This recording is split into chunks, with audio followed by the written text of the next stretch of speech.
Hello guys, আর আজকে আমি এসেছি কিছু তোমাদেরকে দেখানোর জন্য যে কিভাবে বাচ্চাদেরকে এইভাবে যেরকম এগুলো কিন্তু আমার মেয়েকে আমি লিখে দিইনি। এই যে দেখো, স্কুলে করিয়েছিল, আমি কাছ থেকে দেখাচ্ছি। অয়ের পরে এইখানে ড্যাশ দিয়েছে, ও নিজে নিজেই করতে শিখে গেছে, যেরকম একবার দুবার স্কুলে দেখিয়েছিল। অয়ের পরে একটা ড্যাশ দিয়ে আ লিখেছে, তারপরে হর্ষই দিয়েছে, তারপরে আবার ড্যাশ। কিন্তু আমি এগুলো শূন্যস্থান পূরণগুলো ও নিজে নিজে করেছে। তো ও আবার এই যে ল চ এগুলো নিজে নিজে স্কুল থেকে শিখেছে, ওদের স্কুলে করায়। তো তোমরা বর্ণ পরিচয় দেখে বাচ্চাকে পড়াবে এবং এই শব্দের কিছু এই যে ব্যঞ্জন বর্ণ দিয়ে বা স্বরবর্ণ দিয়ে ওরা যে এক একটা করে ছোট ছোট শব্দ তৈরি করছে।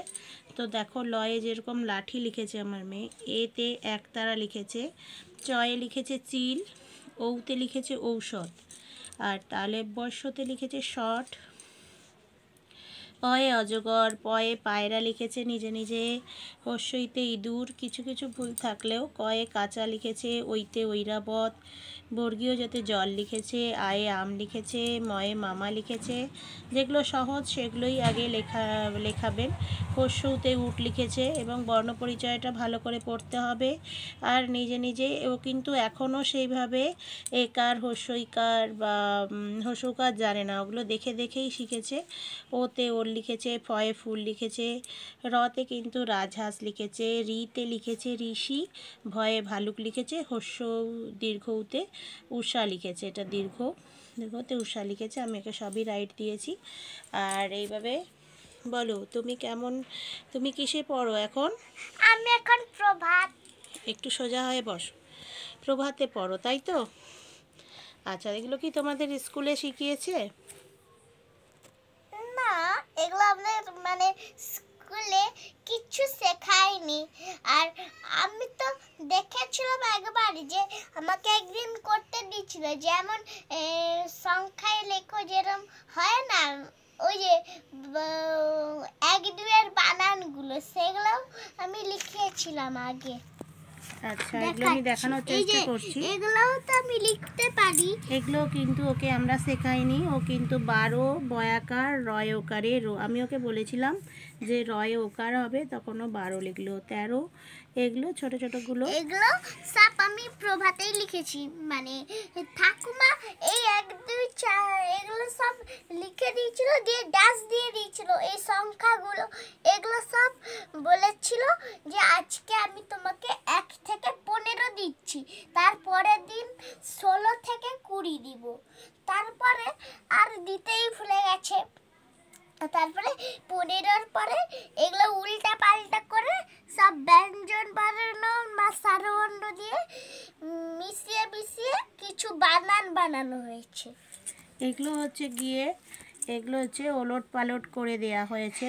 হ্যাঁ, এগুলো ওলট পালট করে দিয়েছি। ও কিন্তু ঠিক করতে হবে। ওগুলো কিন্তু ওলট পালট করে দিয়েছি। যেরকম লয়াকার থয়াকার দিয়েছি, ও কিন্তু থালা লিখেছে। ট হর্ষউদে উট লিখেছে, ও ওগুলোকে সাজিয়ে লিখেছে, মানে ওলট পালট করে দিতে হয়েছে। ওগুলোকে সাজিয়ে লেখো। আচ্ছা, তোমাদের স্কুলে সমস্ত শিখিয়েছে? সাজিয়ে লিখতে হবে।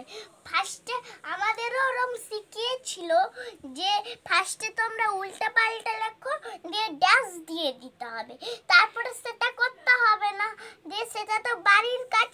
তখন আমি সেটা করেছিলাম, যে উল্টা পাল্টা করেছিলাম। আচ্ছা বন্ধুরা, তোমাদেরকে একটা ব্যাপার বলে দিই, তোমরা কিন্তু ছোটোবেলা থেকে যখন ওরা নার্সারি থেকে পড়বে, তখন ওদেরকে স্বরবর্ণ আর ব্যঞ্জনবর্ণের কাট কিন্তু করে দেবে। তাহলে প্রথমে স্বরবর্ণর কাট করবে, তারপরে ব্যঞ্জনবর্ণ, তারপরে 1 থেকে 20 এরকম করে ওদের স্কুলে কিন্তু সমস্ত করায়, এবং সেখান থেকে ওদের একটা সংখ্যার বা বর্ণের ধারণা হয়।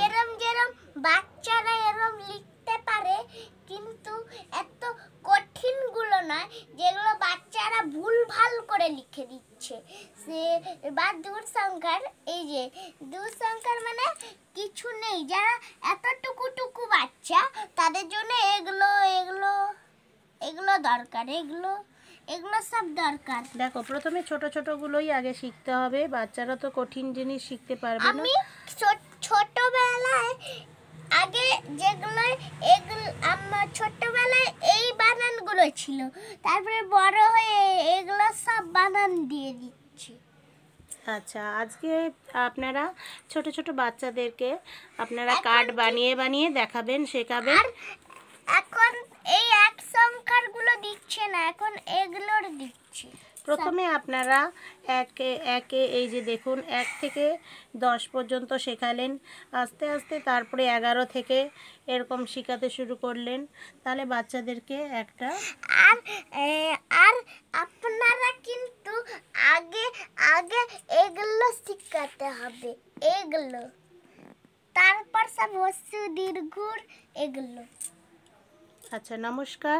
আমাদের ভিডিও ভালো লাগলে আমরা আবার একটা নতুন ভিডিও নিয়ে আসবো। আমাদের চ্যানেলটাকে সাবস্ক্রাইব করে দেবেন। Tata, bye bye.